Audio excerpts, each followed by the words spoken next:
Our first caller is James, pronouns are he, him, calling in from Canada, who says he has scientific evidence that Jonah and the whale is real. So welcome, James. How are you? Hey, how are you doing? Well, I just explained how I'm doing, but thanks for asking. I'm hopefully getting better. So you've got scientific proof that Jonah and the whale is real? I think there's sufficient evidence for it, absolutely. Okay, so I'll start the clock and you can just enlighten us. Alrighty. Okay, so first of all, if you look at the blue whale has a mouth span of roughly 20 feet long, about 16 feet high, and about 20 feet wide. It's a mammal. It's an air breather. Its snout is on the top of its mouth, right? So it breathes air in. It roughly stays around 300 feet under the water. The deepest a human has swam is roughly 800 feet. On the way up, he got brain damage, but I mean, that's over half of the distance. Blue whales eat krill from the top of the surface. They spew out most of the water, and the rest of the water they spew out underwater. They generally keep their mouths closed underwater. They don't have teeth, and their throat is the size of a golf ball. So I think, obviously, taking the divine part out of it, that a man could absolutely stay in the whale's mouth under those circumstances. It's possible, perhaps not probable.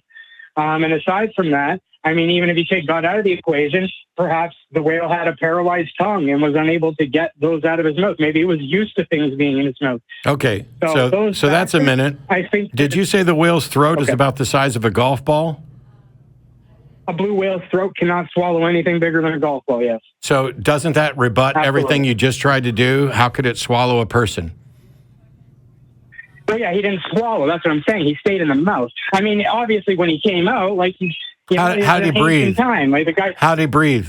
Well, the blue whale has an air pocket in its mouth. I just said that. It spews out most of its water. And a human can actually survive in a smaller airtight room for up to 12 days.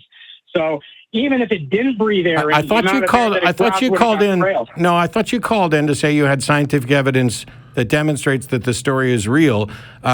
Whether or not somebody could potentially, and by the way, the Bible doesn't say whale; it says fish.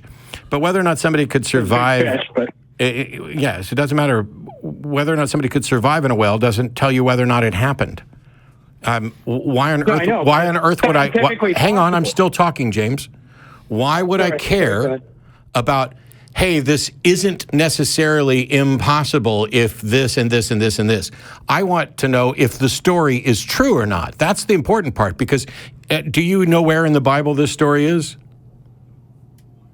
It's in Jonah. Yeah. Do you know what the story says beyond that Jonah was in a big fish? Or are you just advocating for the big fish part? That he went to deliver a message to, I forget the group of people, but they have good reason to believe they were the Egyptians, but that's a whole other thing.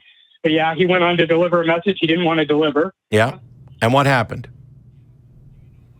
And he did it anyways because he got... No. No, stop talking now. So what happens in the story is that God is supposedly directing Jonah to go talk to the people of Nineveh to express his displeasure, and Jonah doesn't want to do it. And so he ends up on a boat. And because he's disobeyed God, God sends storms to buffet the boat, and they start trying to figure out whose fault this is. And they finally decide that it's Jonah's fault and that they should throw him overboard. But then the crew decides not to throw him overboard, and eventually he ends up overboard and inside not the mouth of a whale, but the belly of a great fish. So if you're going to say that this story is true, you have to show specific things about this story that confirm that it's true or likely to be true. And so saying that you think it may be possible for a human being to be swallowed by, or not swallowed by, but to be eaten by, or in the mouth of a whale, doesn't say anything at all about Jonah, about disobedience, about storms, about living in the belly of a great fish. You have just spent a whole lot of time defending an absolutely pointless claim. But it's not pointless, right? It is. Because I just said so. Didn't you hear me? I'm right. I'm always right. And I know, and I just showed you that it's possible. No, you didn't. No, you didn't show me it's possible. You told me, you explained why you think it's possible. Why? I tell you what, you want to show me it's possible? Go live in the mouth of a blue whale for 3 days, and then explain how somebody wrote it down wrong and that you actually were in the belly of a big fish. And you haven't demonstrated why they made the mistake between a fish and a whale. Right. Well, they made the mistake between a bat and a bird, so they're going to make that too. Yeah. The Bible's written by people who don't know anything. Anyway, what were you saying, James? Maybe he didn't know it was like if you were in the mouth of a blue whale and someone spat you out, wouldn't you be like what was, I was in the belly of a big fish? Like, no, I would say I was in the mouth of a fucking blue whale. Yeah, because you know now. But if you were from back then, and Sri Lanka has the only residential migration of blue whales. I'm sorry, James, but Jonah survived this ordeal, correct? Yeah. Absolutely. And so if Jonah knew that he was in the mouth of a whale as opposed to the belly of a fish, don't you think they would have got it right when they told the story? Or do you think they wrote it down before he got out of the whale? Not necessarily. He got out and he thought you said I was in the belly of a big fish. Like, why is what? Jonah doesn't know the difference between being in a mouth or a belly? Apparently not. No. Apparently you don't understand that. But thanks so much for the call. I misspoke. And again, just because something is possible does not mean it's probable. It is possible that pigs could come flying out of my lily white fat ass. It's not probable. I'm not wearing pig pens for underwear anytime soon. It's bizarre. I'm happy. Like if somebody had scientific evidence of any of the biblical claims that are in doubt and suspicious, I'd love to get that sort of evidence. But simply calling in to say that you're convinced that Jonah and the whale isn't entirely impossible because, and then going on as James did, is a monumental waste of time, because the point of the story, and by the way, you don't even have to take the story as literal, and I would argue that you're being particularly stupid if you do take the story as literal, given what we know about all of this. This is about one of the many examples where somebody was instructed in this fictional book to do something by God, and because they were disobedient, God punished them. You can't have just the gross rationalization that, well, maybe he got swallowed by a whale, but he didn't get swallowed. Maybe he lived in the whale who kept an air pocket in his mouth. You have to take it all. You have to say, there's a God who was punishing someone with storms, and that God is magic. And that God can make you live in the belly of a fish for 3 days if he wants to.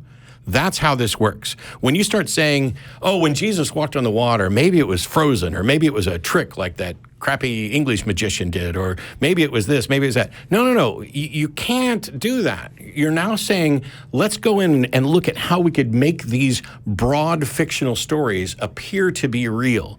And you're throwing out the whole purpose of the story. So even if you found somebody, and maybe you will, who was out swimming in the ocean, and a whale went, and kept him there for 3 days, just, making sure he didn't drown. And there's nothing that I'm aware of in the behavior of a blue whale that would suggest they would actually swallow something large like a human. Yeah, it's true. So that would be kind of interesting to see some evidence of that if you're going to go there. But just basic storytelling tells you that the story is probably not true. Yeah. Because fishermen are notorious for telling what kind of stories? Oh, yes, fish stories. Fish stories, right? Big fish stories. It really was this big. But, and you're on Saturday. By Monday, the fish is this big, right? I caught a fish once that was this big. Yeah. Yeah. Exactly.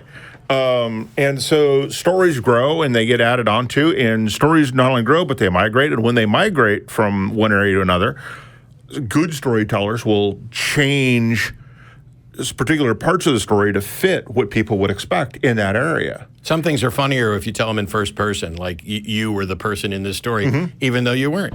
The problem is when you try to make the Bible make sense and seem real, the only way to do it is to do what James did, which is let's set aside all of the actual context of what was actually going on here, and let's set aside what it literally says and see if we can find a way to make it make sense. And if that's the case, Jesus turning wine to water or water to wine or walking on water, if you say, well, maybe it was frozen.